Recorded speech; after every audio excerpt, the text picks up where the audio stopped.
আমরা আশা করছি আগামী সপ্তাহের প্রথমে এখান থেকে আমরা ইনশাল্লাহ 280 থেকে 300 মিলিয়ন ঘনফুট তারা গ্যাস সরবরাহ করতে সমর্থ হবেন। আমি আজ এই মুহূর্তে আমি আপনাদের মাধ্যমে সমগ্র দেশবাসীকে বলতে চাই, সমস্যার গুরুত্ব অনুভব করে মাননীয় প্রধানমন্ত্রী গতকাল মালয়েশিয়ার প্রধানমন্ত্রী মিস্টার আনোয়ার ইব্রাহিমকে একটি পত্র লেখেন, যেটি আজকে আমাদের মাননীয় শিক্ষা উপদেষ্টা ডক্টর মাহাদি আমিন তিনি মালয়েশিয়াতে হস্তান্তর করেছেন কুয়ালালামপুরে। এবং আজকে বাংলাদেশ সময় দুপুর 2টায় মাননীয় প্রধানমন্ত্রী তারেক রহমান মালয়েশিয়ান প্রধানমন্ত্রী জনাব আনোয়ার ইব্রাহিমের সাথে ফোনে কথা বলেছেন। বাংলাদেশের এই উদ্ভূত জ্বালানি সংকট মোকাবেলায় তার এবং তার দেশের সহযোগিতা কামনা করেছেন। জনাব আনোয়ার ইব্রাহিম মাননীয় প্রধানমন্ত্রীকে আশ্বস্ত করেছেন তার তরফ থেকে এবং তার দেশের তরফ থেকে এই সংকট নিরসনে যা কিছু করার সুযোগ রয়েছেন তিনি দ্রুততম সময়ের মধ্যে তার টিমের সাথে কথা বলবেন, সংশ্লিষ্ট মন্ত্রণালয়ের সাথে কথা বলে মাননীয় প্রধানমন্ত্রীকে অবহিত করবেন।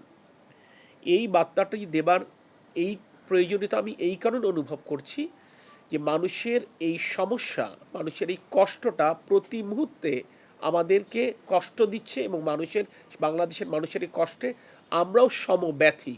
আমরা ক্ষেত্রবিশেষে আমাদের কষ্ট আরও বেশি, কারণ জনগণ আসলে আমাদেরকে দায়িত্ব দিয়েছে তাদের কষ্ট নিরসনের জন্য। সে তো আমরা যেমন বিদ্যুৎ জ্বালানি খনিজ সম্পদ মন্ত্রণালয়ে যেমন আমরা দিন রাত কাজ করছি, আমাদের জ্বালানি বিভাগের অন্যান্য সংগঠন পেট্রোবাংলা আরপিজিসিএল যেমন দিন রাত কাজ করছেন, মাননীয় প্রধানমন্ত্রী জনাব তারেক রহমানও প্রতি মুহূর্তে ঘটনা সম্পর্কে আমাদের সাথে যোগাযোগ রাখছেন এবং তার তরফ থেকে তার পক্ষ থেকে যদি কিছু করবার থাকে সেই ব্যাপারে চেষ্টা করছেন এবং তারই অংশ হিসেবে তিনি গতকাল এবং আজ মালয়েশিয়ান সরকারের সাথে তিনি কথা বলেছেন এবং আজকে দুপুর 2টায় তিনি মালয়েশিয়ান প্রধানমন্ত্রীর সাথে কথা বলেছেন। আমাদের এই সমস্যা যেটি হচ্ছে জ্বালানি খাতে আমাদের যে সমস্যা, আমি গতকাল বলেছি আমাদের চাহিদা অনুযায়ী কিন্তু আমরা সরবরাহ করতে পারছি না। তাহলে চাহিদা এবং সরবরাহের মধ্যে যে গ্যাপটুকু রয়েছে সেই গ্যাপটা মিনিমাইজ করবার জন্য মাননীয় প্রধানমন্ত্রী মালয়েশিয়ান প্রধানমন্ত্রীর সহায়তা কামনা করেছেন। আজকের এই পরিপ্রেক্ষিতে যখন উনি কথা বলেছেন তখন এই সমস্যাটাকে বিবেচনায় নিয়েই তো উনি কথা বলেছেন এবং সমস্যাটার সমাধানটা শুধু আজকের জন্য নয়, আজ আগামীকাল পরশু অর্থাৎ দীর্ঘমেয়াদের সমাধানটা একটু খুঁজতে হবে আমাদেরকে। AKS অর্জন করলো গিনেস ওয়ার্ল্ড রেকর্ডস। AKS আমরা মালয়েশিয়া থেকে আমরা এলএনজি আমদানির সুযোগ নিয়ে আমরা কাজ করছি। আমরা গতকাল বলেছিলাম মালয়েশিয়ান টিম কিন্তু এখনও এটা করছে এবং এটা তো একটা প্রক্রিয়ার ব্যাপার। এই প্রক্রিয়া কত দ্রুততম সময়ের মধ্যে আমরা সম্পন্ন করতে পারি, এছাড়াও বিকল্প কোনো পন্থা আছে কিনা যেখানে তাদের অভিজ্ঞতা দিয়ে তারা আমাদেরকে সহায়তা করতে পারে, তাদের পরামর্শ দিয়ে আমাদেরকে সহায়তা করতে পারে কিংবা তাদের রিসোর্সেস আমাদের সাথে শেয়ার করতে পারে, সব কিছুই হতে পারে।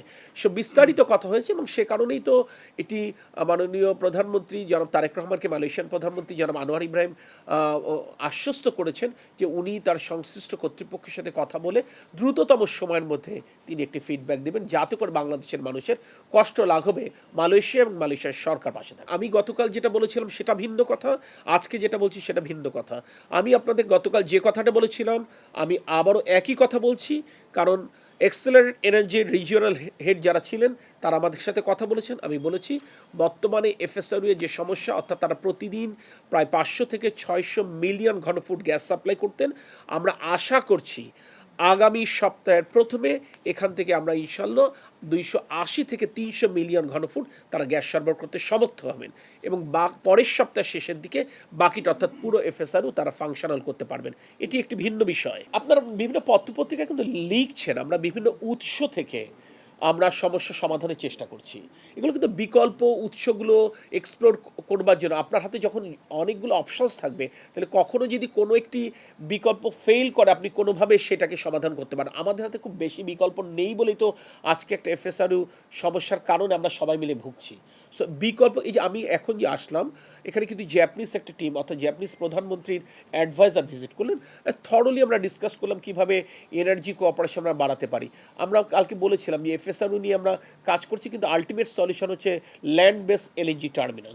আমরা সেখানে তাদের কোঅপারেশন সিক করলাম, সলিউশন হয়নি, আমরা কোঅপারেশন সিক করেছি, আমরা অ্যাসিস্ট্যান্স সিক করেছি মাননীয় প্রধানমন্ত্রী এবং ওনাদের তরফ থেকে ইমিডিয়েট সলিউশন দেওয়ার কিছু সুযোগ আছে কিনা ওনারা জানাবেন। ইমিডিয়েট সলিউশন দিতে পারলে আলহামদুলিল্লাহ, না হলে কোন ফর্মে তারা কোঅপারেট করতে পারেন সেটা ওনারা জানাবেন। আমরা তো গত স্টেট ভিজিটে যেটা, সেখানে তো মালয়েশিয়ান প্রাইম মিনিস্টারের সাথে তো আমরা তাদের কাছে এনার্জি কোঅপারেশন সিক করেছি এবং সেটা নিয়ে তো আমাদের কাজ চলছে। তারই ধারাবাহিকতায় মালয়েশিয়ান প্রধানমন্ত্রীর সাথে আজকে উনি কথা বলেছেন।